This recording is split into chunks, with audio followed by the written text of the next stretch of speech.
So have you ever wanted to activate rapid fire in the Division 2? Well, this season, you can have just that. We call this build the Chatter's Fury 2.0 because we put out a build like this years ago. And well, it's back and better than ever because of the way the seasonal modifiers work this season. And you pair that up with a good Chatter's Fury build. Holy, this thing is shredding. So most of you guys have noticed I am running the Chatterbox, and the reason why is because the way the RPM from this seasonal modifier works has made slower rate of fire weapons a lot better.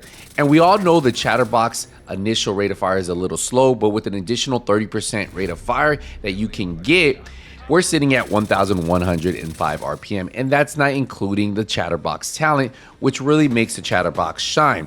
When you reload, rate of fire is increased by 25% for each enemy within 15 meters.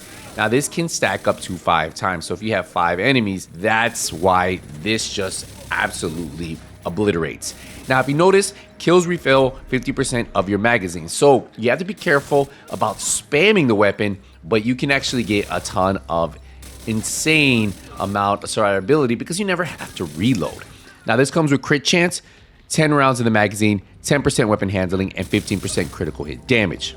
Now my Chatterbox does have 20% expertise, so I'm getting additional 20% weapon damage right there. We have SMG damage, crit chance, and damage to targets out of cover. For your secondary, you guys can absolutely run whatever you want. I have the Lexington for show. I am using the Chatterbox for this build. So we are running the Hunter's Fury. Now that's why we call this build the Chatter's Fury. This is the most updated Chatter's Fury build I have put out. Now you can actually add an extra blue to this build if you want to sit around 1.5 million. For the making of this video, I set at 1.3. We're hitting about million crits. So we have 15% shotgun damage and 15% SMG damage for the 2-piece.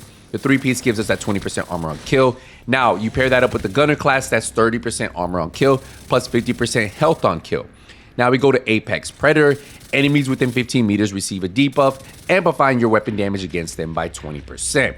Now, when you kill a debuff enemy with your weapon, it disorients other enemies within 5 meters, amplifying weapon damage by 5% for 10 seconds, stacking up to 5 times to those.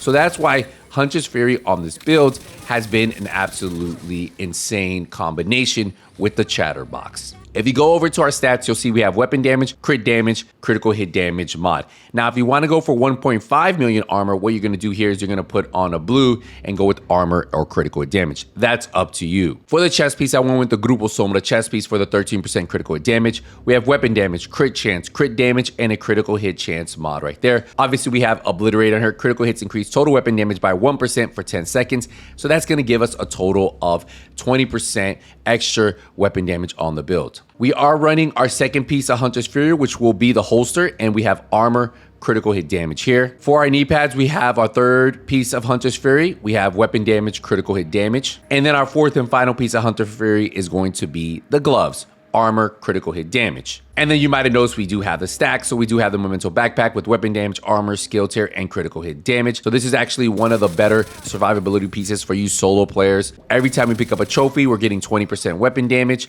We're getting 30% bonus armor. If you guys want to add one more blue, that would be 40% bonus armor and 5% skill efficiency. Plus the long-term stacks. Once you pick up trophies, you pick up 30 of them, 30% weapon damage. We'll have 30% skill efficiency and 3% armor regen, and this can be continuously reset every time you pick up another trophy, so that 300 seconds will constantly stay alive. Very, very good piece. I am running the Crusader Shear just for the survivability. If I get in trouble, I proc it out. And then we have a Reviver Hive in case I go down. Now, the modifiers are what make this season so good. So you see Divide and Conquer. Currently, I'm getting 30% extra rate of fire on this build.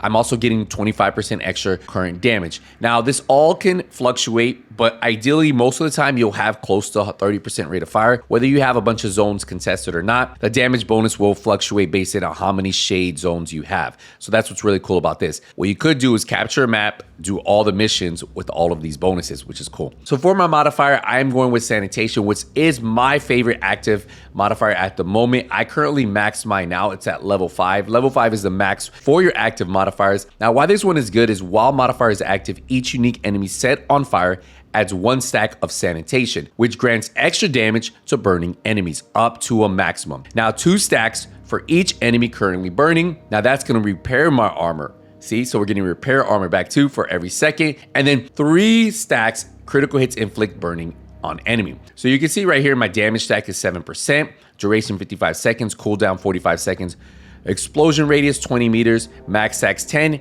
repair second 110%. It's so good when you get this to work, and this has been one of my favorite ones to run, being able to burn enemies with my bullets when I get the stack going. For my passive modifiers, I've been really liking the universal ones that you can use for all factions. So keep out shooting rushers within 10 meters staggers them. And what that's gonna give me is that movement speed. So it looks like I almost have like a boost speed on, and that's from that passive modifier. Batter up is really good because any grenade that's thrown at you, whether it's from a grenade launcher or someone throwing it, for 30 seconds, it's a cooldown.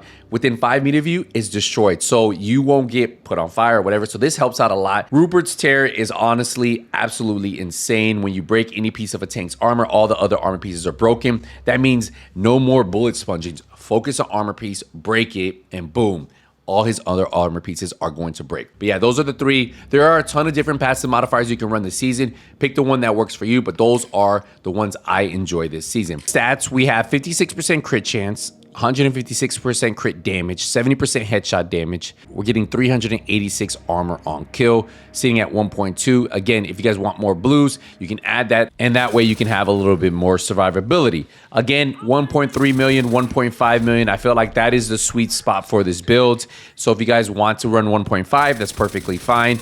The damage numbers will just be a little bit less. But Chatter's Fury is officially back in 2025. I never thought a build that we put out years ago would be shredding this hard. Chatter's Fury 2.0 is back and better than ever. Seasonal modifiers have made this a really, really fun build. I gotta know in the comments, guys, what has been your favorite active modifier to play with this season?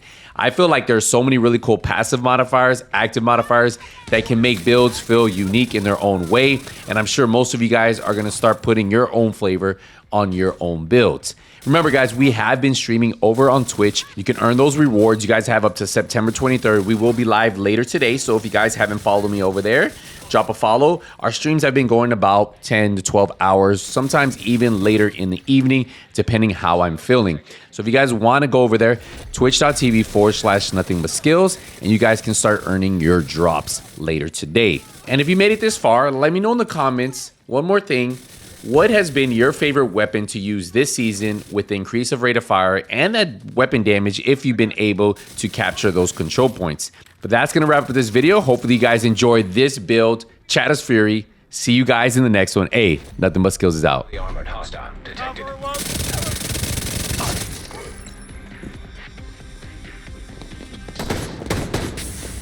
Go!